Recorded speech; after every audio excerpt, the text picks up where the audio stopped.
Merci beaucoup, Excellences,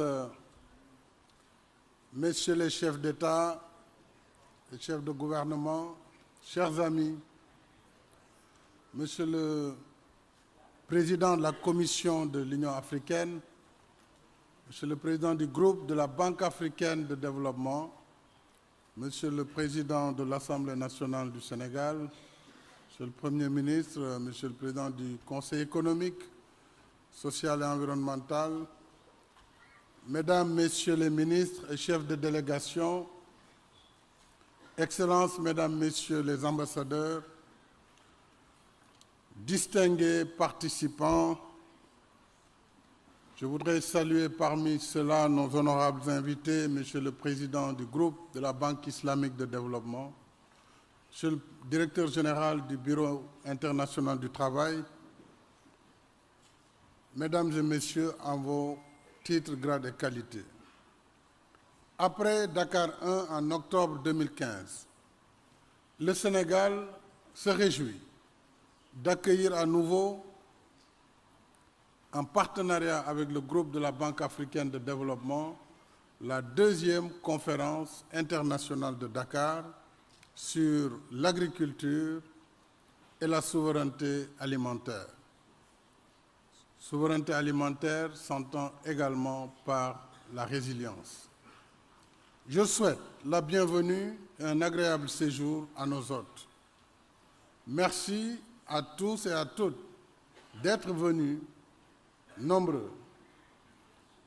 Je remercie en particulier mes chers frères et amis, les chefs d'État et de gouvernement, d'avoir honoré de votre présence cette rencontre. Votre participation marque tout l'intérêt que nous accordons ensemble au secteur vital de l'agriculture pour en faire une source de résilience conjoncturelle, mais surtout une base de souveraineté alimentaire à long terme. Nous sommes ravis, pour la circonstance, de compter parmi nous le président Michael Higgins d'Irlande, que je vous demande d'applaudir. Il a pris 3 jours de son temps pour séjourner avec nous. L'Irlande est le dernier pays non régional à adhérer à la Banque africaine de développement pour en devenir le 81e membre. So thank you very much. Merci beaucoup. Merci beaucoup, Monsieur le Président Higgins, d'être venu. Et merci à la Première Dame également. Au nom de l'Union africaine, je voudrais vous exprimer et à vous et à votre pays nos sincères félicitations. Notre frère Akinwumi Adesina, président du groupe de la Banque africaine de développement, pour son leadership. Il a donné à la BAD une renommée et un dynamisme jamais égalés.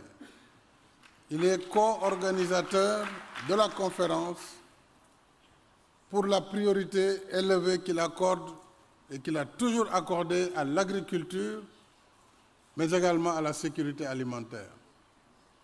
Et je félicite notre président de la Commission, Moussa Faki, homme de toutes les urgences africaines, présent parmi nous, avec toute cette brochette de chefs d'État qui pouvaient valablement délibérer au nom de l'Union africaine aujourd'hui, ici à Dakar. Mesdames et Messieurs, de toute évidence, cette priorité est devenue aujourd'hui une urgence de première nécessité. Alors que nos pays subissent de plein fouet l'effet combiné du changement climatique, de la pandémie et d'une guerre majeure. Les chiffres parlent d'eux-mêmes. Et selon le rapport mondial sur la crise alimentaire, en 2022, jusqu'à 205 millions de personnes à travers le monde pourraient faire face à l'insécurité alimentaire. S'y ajoute la pénurie d'engrais et la hausse vertigineuse des prix qui plombe la production agricole. Cette crise sans précédent nous édifie sur l'urgence pour notre continent de mettre fin à sa dépendance alimentaire vis-à-vis de l'extérieur. J'ai beaucoup aimé, lors d'une discussion que j'ai eue hier avec le président Higgins, qui est un panafricaniste convaincu, j'ai été surpris des convergences idéologiques que nous avons eues lorsqu'il me disait que l'Afrique, avant, n'était pas dépendante alimentairement. Donc, à un moment donné de l'histoire et du parcours, l'Afrique est redevenue dépendante. Alors, il faut inverser et nous redonner cette souveraineté alimentaire. L'Afrique doit apprendre à se nourrir par elle-même et à contribuer à donner de la nourriture au monde. Nous en avons le potentiel. Nous sommes 1,4 milliard d'habitants, établis sur plus de 30 millions de kilomètres carrés, avec plus de 60% des terres arables non exploitées de la planète, d'abondantes ressources hydriques. Tous les grands fleuves, en dehors de l'Amazonie, sont quasiment africains. C'est d'ailleurs tout le paradoxe d'un continent qui continue d'importer l'essentiel de ses produits alimentaires. La déclaration de Maputo en juillet 2003 nous rappelle que pour transformer notre potentiel en réalité, il nous faut allouer au moins 10% du budget national au secteur agricole. Cela requiert un engagement volontariste et votre présence massive est un signal positif, une prise de conscience partagée des leaders pour arriver à cette transformation. À titre d'exemple, au Sénégal, la part des investissements agricoles dans le budget général d'investissement s'élève à 12%. De plus, en 2 ans, depuis la crise, nous avons augmenté de 75% le financement de la campagne agricole d'hivernage, qui est une campagne qui accompagne les producteurs, qui subventionne les intrants, que ce soit les semences, les engrais, le machinisme agricole. 75% de hausse sur 2 années. J'imagine qu'à l'échelle africaine, je salue le plan d'urgence de la Banque africaine de développement sur la sécurité alimentaire. Ce plan a permis de mobiliser 1,6 milliard de dollars sur quelques mois en faveur de 30 pays dont la moitié, les 15, ont déjà procédé au décaissement. Il est tout heureux que Dakar 2 soit un sommet orienté vers l'action, avec la signature de compacts de livraison de produits alimentaires et agricoles afin de stimuler la production et le commerce des produits. Tout à l'heure, après la cérémonie d'ouverture, l'organisation permettra aux différents chefs d'État et aux différents pays de dialoguer directement avec leurs partenaires sur leurs compacts, sur les priorités agricoles et sur les mobilisations financières qui devraient découler d'un tel échange. Et je sais d'avance que la Banque africaine de développement, tout comme la Banque islamique, l'AFD, les États-Unis d'Amérique, l'Union européenne et tous les autres partenaires multilatéraux et bilatéraux pourront être présents. Et la BAD doit être, cher Akin, le fer de lance. J'espère que tu nous donneras de bonnes nouvelles sur l'engagement du groupe de la Banque africaine par rapport à ces compacts par pays. Et je voudrais en outre rappeler à l'attention de notre conférence la déclaration conjointe sur la sécurité alimentaire issu du sommet États-Unis-Afrique au mois de décembre dernier, visant deux objectifs. À court terme, il s'agit de répondre aux besoins immédiats d'importation d'engrais et de produits alimentaires aux conditions normales du marché, sans inflation, sans surcoût. Deuxièmement, à moyen et long terme, la déclaration nous engage à travailler ensemble et de concert avec d'autres partenaires en vue d'améliorer de façon durable l'investissement dans le secteur agricole pour assurer la souveraineté alimentaire du continent africain. En ma qualité de président en exercice de l'Union africaine, j'ai mis en place une task force restreinte sur les objectifs à court terme, l'accès au marché, aux produits, qui sera ensuite élargie pour assurer le suivi des engagements à moyen et long terme.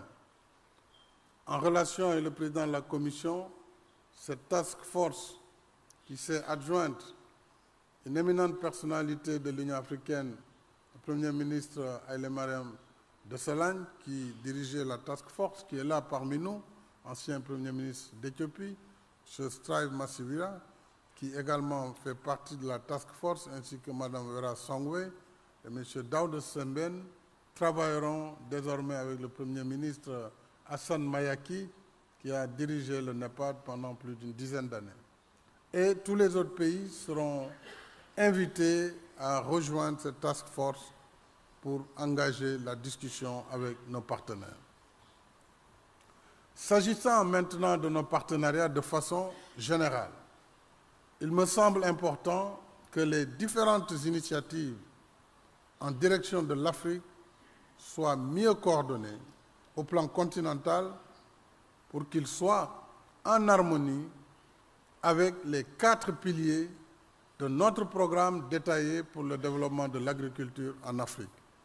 Ça, c'est un programme du NEPAD. Je salue la directrice générale de l'ODA-NEPAD. Le NEPAD qui va recevoir à Dakar, à partir du 2 février, une conférence internationale sur le financement des infrastructures en Afrique. Les 4 piliers, je voudrais les rappeler. Premièrement, il s'agit de valoriser davantage la recherche, améliorer la mécanisation agricole et la maîtrise de l'eau et intensifier l'utilisation de technologies appropriées, y compris la transformation locale des produits. Nous devons, de la fourche à la fourchette, comme on le dit, avoir une approche filière globale qui permette d'assurer notre souveraineté alimentaire. Deuxièmement, il s'agira d'élargir les superficies exploitées et d'assurer une gestion durable des terres. Troisièmement, il faudra améliorer l'accès des produits au marché en renforçant les infrastructures de désenclavement et d'interconnexion transfrontalière, ainsi que les équipements de stockage, de conservation et de transformation locale.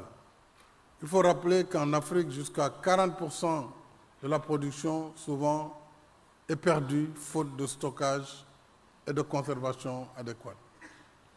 Quatrièmement, enfin, il s'agira de soutenir les petits exploitants. Il ne faut pas que ces petits exploitants soient sacrifiés à l'aune de la grande agriculture, notamment les femmes et les jeunes, par un encadrement et un financement adaptés à leurs besoins. Sur la transformation durable des systèmes agricoles, la réforme foncière revêt une sensibilité particulière, sensibilité qui nécessite de concilier les besoins légitimes de l'agriculture familiale et ceux indispensables de l'agrobusiness pour la production à grande échelle. Là également, une attention particulière devra être accordée à l'accès au foncier pour les femmes et pour les jeunes. Chers collègues, mesdames et messieurs, face à une crise sans précédent, nous sommes à la croisée des chemins. Il y a le chemin de l'Afrique des problèmes, qui nous maintient dans le statu quo d'une agriculture qui continuera de nous exposer à la précarité alimentaire, très dépendante des aléas climatiques. Mais il y a par ailleurs le chemin de l'Afrique des solutions, qui nous met dans la perspective d'une agriculture moderne et nous conduit au-delà de la résilience vers la souveraineté alimentaire. Dakar 2 veut s'inscrire résolument dans la dynamique de l'Afrique des solutions.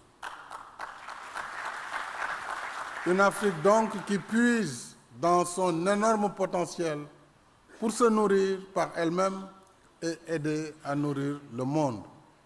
C'est notre raison d'être ici aujourd'hui à Dakar.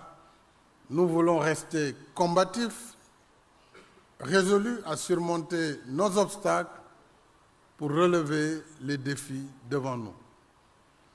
J'appelle ainsi tous nos partenaires bilatéraux et multilatéraux à se mobiliser avec nous.